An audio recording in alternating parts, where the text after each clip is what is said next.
Oke, welcome to Total Politik. Jumpa lagi di konten ngomong sendiri. Well. Biar kayak YouTuber kelihatan agak antusias gitu. Nah, jadi gue beberapa waktu belakangan ini memang sulit waktunya untuk membuat konten ngomong sendiri. Selain juga isu sedikit menipis gitu ya. Dan juga ada perjalanan politik yang sedang gue lakukan. Nanti gue akan cerita di konten yang lain gitu beberapa hari belakangan ini. Dan kali ini konten ngomong sendiri kembali lagi bersama Ari Putra. Kemarin sudah diambil alih oleh Budi Adiputro yang sedang bersemangat, dan gue gak mau mengganggu upayanya untuk menggoyang dominasi gue di konten ngomong sendiri. Nah, kali ini gue akan membahas soal sebuah isu yang lagi rame di dalam perbincangan politik internasional, yaitu masih mengenai Taliban. Di mana usai umumkan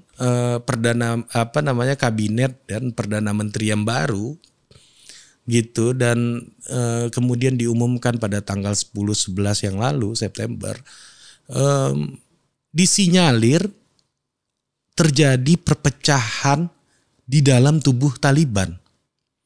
Nah, makanya muncul pertanyaan, apakah Taliban mulai pecah kongsi?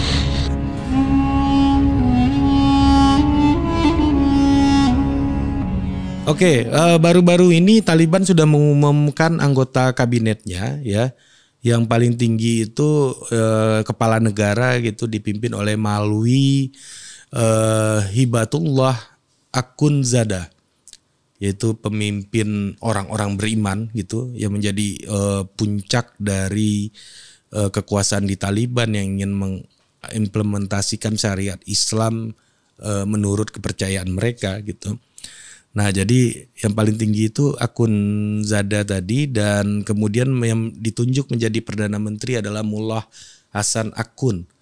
Ya, ini juga orang lama dari Taliban yang lama di 2001 kemarin itu yang diambil alih kekuasaannya. Nah, kemudian Akhund ini merupakan Perdana Menteri yang ditunjuk, yang terpilih, dan dibantu oleh dua orang deputi, dua orang wakil Perdana Menteri. Yang pertama adalah Mullah Abdul Ghani Baradar. Yang kedua adalah Maulawi Abdul Salam Hanafi. Jadi Baradar dan Hanafi ini menjadi dua orang yang berada di membantu pekerjaan Akhund sebagai Perdana Menteri baru di pemerintahan Afghanistan yang sudah diambil alih oleh Taliban ini. Nah, baru-baru setelah pengumuman itu mulai terjadi sebuah isu-isu terdapat keretakan di dalam tubuh Taliban sendiri, yang mana mereka dianggap sebagai kekuatan yang solid yang mengambil alih kekuasaan di Afghanistan. Kemudian ternyata ada gesekan-gesekan, turbulensi politik terjadi di dalam internal mereka. Ya, yang mana ini mengindikasikan ketika dia berkuasa, dia masih belum terlatih dan terbiasa untuk melakukan konsolidasi politik gitu.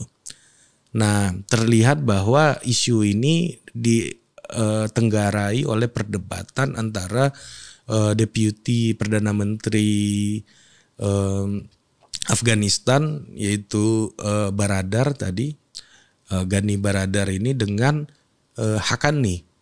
Haqqani ini salah satu menteri di dalam kabinet yang juga diumumkan kemarin, dan terjadi perdebatan di antara keduanya yang sangat sengit karena Baradar merasa bahwa pengambil alihan Afghanistan itu yang paling berjasa besar adalah orang-orang yang menempuh jalur-jalur diplomasi.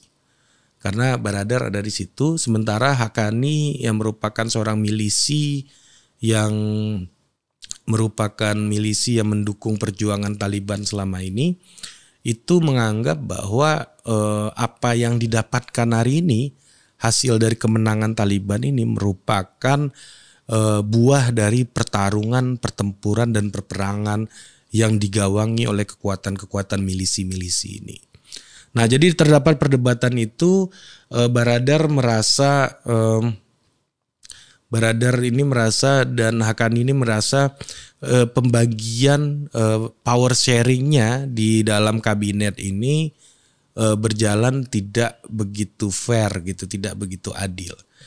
Nah ini memperlihatkan bahwa mengambil alih kekuasaan itu satu hal, tetapi ketika kekuasaan itu sudah diperoleh, itu ada kompetisi baru mengenai power sharing. Jadi orang-orang yang memang belum terlatih melakukan power sharing pasti akan mengalami berbagai macam turbulensi gitu. Nah, konflik-konflik juga terjadi di situ di semua negara. Gua rasa ya setelah menang pemilu, bagaimana power sharing itu menjadi sesuatu tema yang benar-benar dibicarakan dan benar-benar diupayakan untuk berjalan selancar mungkin, semulus mungkin agar pemerintahan yang dibentuk itu memang pemerintahan yang solid dan yang kuat. Jadi itulah yang terjadi kesulitan di Taliban ini. Mereka memang mungkin terlatih di dalam medan perang, terlatih dalam diplomasi internasional, tapi belum terlatih untuk membangun sebuah negara yang mana ada sisi-sisi akomodatif dan sisi-sisi pembagian kekuasaan yang bisa dianggap menyenangkan semua pihak gitu. Jadi sebuah negara itu memang nature-nya itu pemerintah itu nature-nya adalah menjadi lebih moderat gitu. Nah, terlihat bahwa kabinetnya itu didominasi oleh wajah-wajah lama ya. Terutama juga hampir semua anggota kabinetnya itu berasal dari suku Pashtun, yaitu merupakan suku mayoritas di Afghanistan. Cuma ada satu orang dari suku Tajik dan satu orang dari Uzbek. Ya, semuanya adalah wajah lama dan ini memang bukan orang baru tetapi ini ada situasi yang baru gitu. Kalau dulu tuh mungkin gue bisa terima, tapi kalau sekarang ya kita kan udah berproses nih dari 2001 sampai 2021 nih gitu kan. 20 tahun ya, masa pembagiannya masih sama gitu. Jadi ada pertanyaan kayak begitu dari yang berpeluh berkeringat dan yang dianggap tidak berpeluh dan tidak berkeringat gitu. Jadi ketimpangan itu terjadi gitu. Nah, di dalam level elit konsolidasi itu sedang diupayakan dan mengalami berbagai macam turbulensi, tapi di sisi lain pemerintahan Afghanistan sekarang yang dikuasai oleh Taliban itu juga harus menghadapi realitas fakta ekonomi gitu ya. Jadi secara ideologis mereka harus menjalankan amanahnya membangun pemerintahan yang berdasarkan syariat Islam dan nilai-nilai keagamaan gitu ya, teokrasi. Tapi di sisi yang lain dia harus berhadapan dengan fakta real di lapangan bahwa masyarakatnya, jutaan masyarakatnya ya, sekitar 3,9 juta atau berapa kemarin tuh gue lihat, itu akan jatuh ke jurang kelaparan. Karena perekonomiannya makin buruk, ditambah lagi tentara US, tentara Amerika yang selama ini memberikan manfaat, ya memberikan benefit ekonomi untuk akar rumput masyarakat di Afghanistan ya. Ya tentara US ya beli daging ya kadang-kadang juga di pasar situ kan, gitu. Nah harus angkat kaki dari Afghanistan, ditarik dari Afghanistan, kemudian perekonomian makin meloyo, ya orang-orang merasa tidak dapat benefit apa-apa dengan kekuasaan Afghanistan, kekuasaan Taliban di Afghanistan. Jadi mulai diragukan gitu legitimasinya. Jadi Taliban yang memimpin sekarang itu lagi mengalami krisis legitimasi gitu. Jadi kepercayaan publik itu sangat tergantung dari bagaimana stimulus dan kebijakan ekonomi yang tepat yang bisa dikeluarkan oleh pemerintah yang terpilih gitu.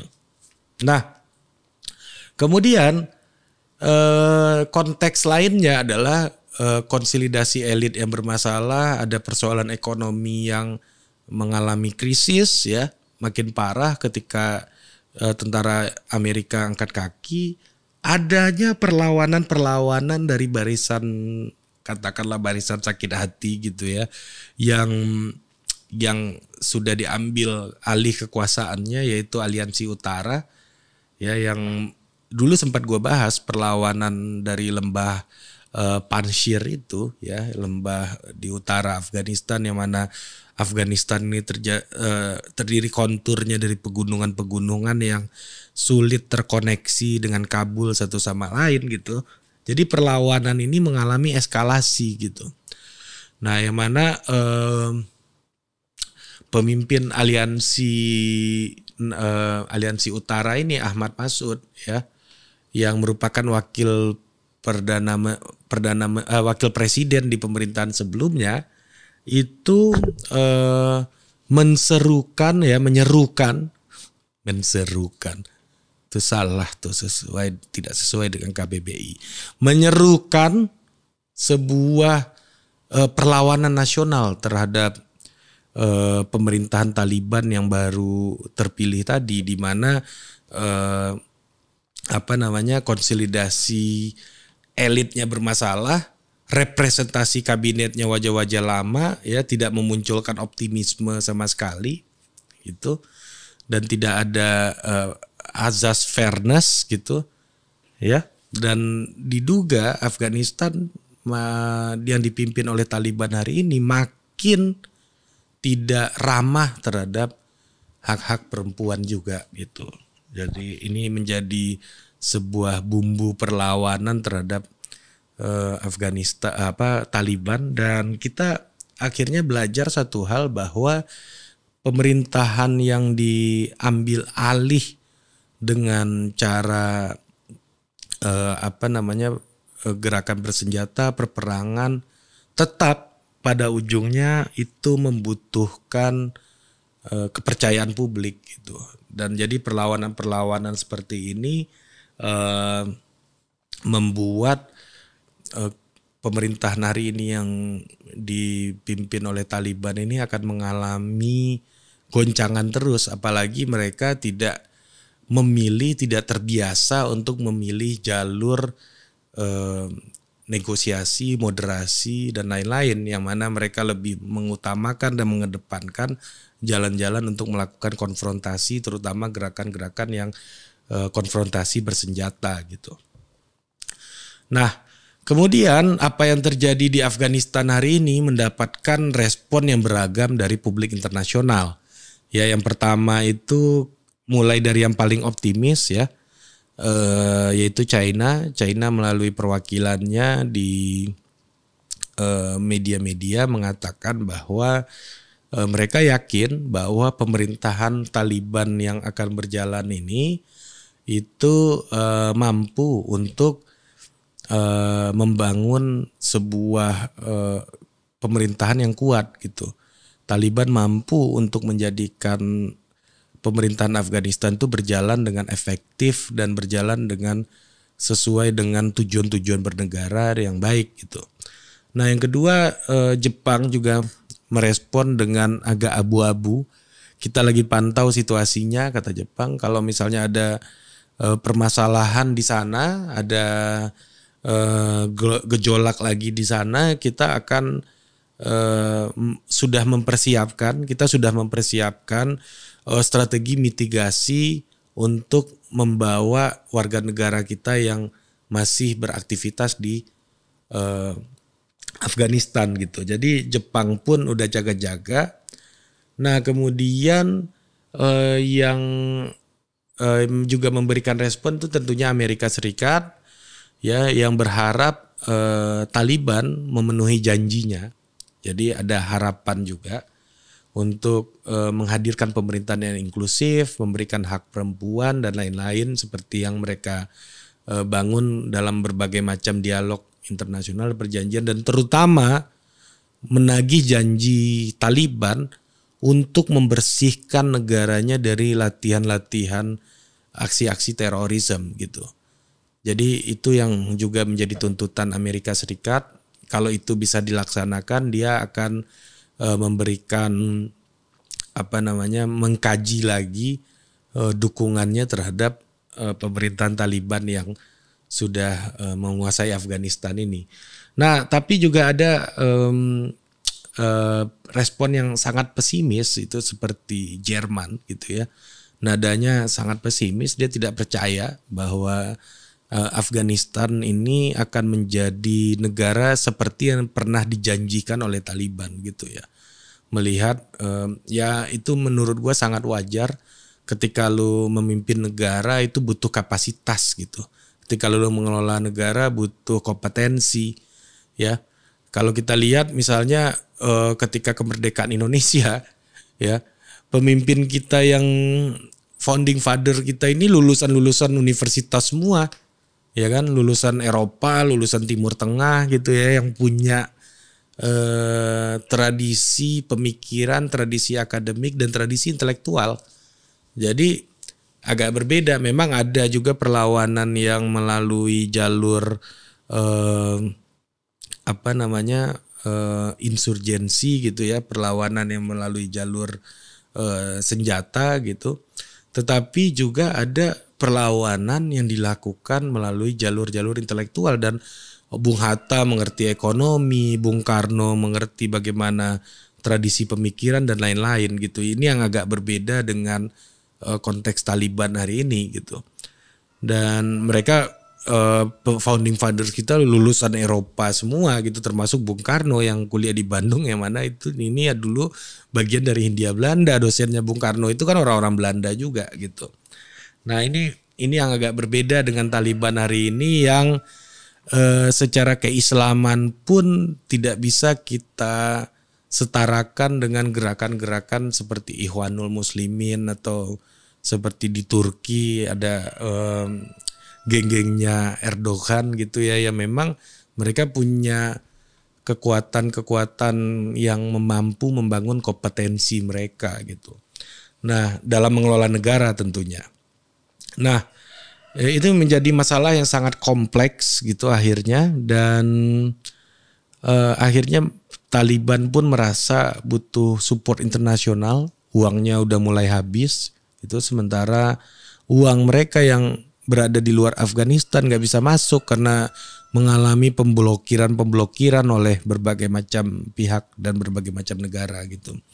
Jadi di sini kita melihat bahwa sebuah teori gitu ya, bahwa konsolidasi elit dan kepercayaan rakyat itu menjadi legitimasi utama dalam membangun sebuah negara gitu, dalam membangun sebuah pemerintahan yang kuat, yang solid gitu. Kalau satu di antara keduanya itu tidak bisa dihadirkan setelah berhasil mengambil alih, ya siap-siap saja pemerintahan tidak akan berjalan efektif gitu.